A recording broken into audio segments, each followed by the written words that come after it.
सबैलाई नमस्कार। मेरो नाम दुर्गाहरी भट्टराई। मैले आज तपाईहरुमा एउटा सानो कथा सुनाउन गइरहेको छु। यो तपाईहरुको जीवनमा मेल खान गएमा एउटा संयोग सम्झिनु होला, माफ गर्नु होला। यो कथा सुरु गर्न लाग्छु, हजुरलाई सुनाउँदै छु। एका देशमा बुढाबुढी बस्दा रहेछन्। एक दिन सामान्य कुरामा बुढाबुढीको झगडा भएछ।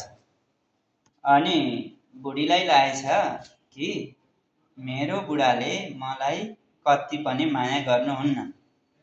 त्यसपछि बुढीले आज मलाई बुढाले माया गर्छन् कि गर्दैनन्, यिनको आज परीक्षा लिनु पर्यो भन्ने तरिकाले बुढीले परीक्षा लिने तयारी गरिछन्। अनि बुढालाई अफिस जाने बेला भएछ। बिहान बुढा 10 बजेतिर अफिस गएछन्। त्यसपछि बुढीले आज बुढाको परीक्षा लिने भनेर अब बुढा अफिस त कति बजे आउँछ भन्ने बुढीलाई सधैँ थाहा नै हुने भयो। त्यस कारणले अब बुढा आउने बेला भयो भन्ने हिसाबले उनले एउटा खाटमा चिठी लेखेर राखिछन्। बुढा, तपाईको लागि म चाहिँ अलि धेरै नै भएछु। तपाईसित म बस्न सकिन। म तपाईसित बस्दिन। आजदेखि म अलग, तपाई अलग भएर बस्ने हो। अनि मैले हजुरलाई डिभोर्स दिने हो। म हजुरसित बस्दिन भनेर चिठी लेखिछन्। त्यो चिठीलाई खाटमा राखेर उनी खाटमुनि गएर लुकिछन्। त्यसपछि लुकिसकेपछि अब त बुढा आउने बेला भयो। बाहिरबाट बुढा आए, ढोका ढकढकाउँदै ढोका खोले, ढोका खुलै छ। घरमा श्रीमती त छैन। अनि बुढाले सोचेछन्, यता हेरेछन्, उता हेरेछन्, बुढीलाई देखेनन् कि कसो भयो, के भयो। त्यसपछि बुढा बसेर उरेर खाटमा बसेछन्। नबोलिकन खाटमा बसेछन् र फोन लिएछन् आफ्नो। त्यसपछि एउटा साथीलाई फोन गरेछ। हेलो हेलो, के गरिछेस, कता छेस? आज त मेरी बुढीले मलाई छोडेर गइछे। तँलाई भेट्न म छिट्टै आउँदैछु। अब तँ र म सँगै बस्नी।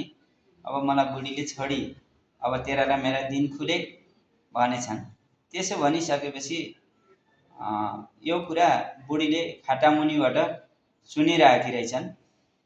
त्यसपछि ल कहाँ छेस त, म छिट्टै भेट्न आउँदैछु भनेर बुढा त्यहाँबाट निस्किने तयारी गरेछन्। तयारी गर्ने बेलामा, जाने बेलामा बुढाले पनि एउटा चिठी लेखेछ।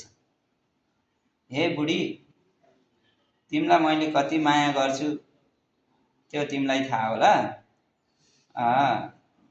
तिमी खाटामुनि लुकेको पनि रहेछौ। मैले आउँदा बित्तिकै कोठामा तिमीलाई देखेको थिएँ, तर खाटामुनि रहेछौ। मैले कसैसित लभको चक्कर पनि छैन, मेरो केही पनि छैन, म कसैसँग लागेको पनि छैन। तिमी खाटामुनि लुकेको देखेर मैले कसो गर्दै रहेछ त भनेर बहाना बनाउनको लागि मोबाइलमा फोन गरेको हुँ। म पाउरोटी लिन गएको छु। म पाउरोटी लिएर आउँछु, तिमी चिया पकाएर बस है भन्दै एउटा चिरकटोमा चिठी लेखेछन् र बुढा चाहिँ निस्केछन्। बुढा निस्किसकेपछि बुढीलाई त अति नै रिस उठेछ। ओहो, मेरो बुढाले मलाई अलिअलि माया गर्ला, मलाई खोज्ला भनेको त मलाई नखोजिकन, मलाई जो नखोजी अर्कै साथीलाई भेट्न गयो भनेर झन् खतरा रूप देखियो। तर बुढी खाटामुनिबाट जब निस्केर खाटमा आउँदा फेरि बुढाले लेखेको चिठी बुढीको हातमा परेछ।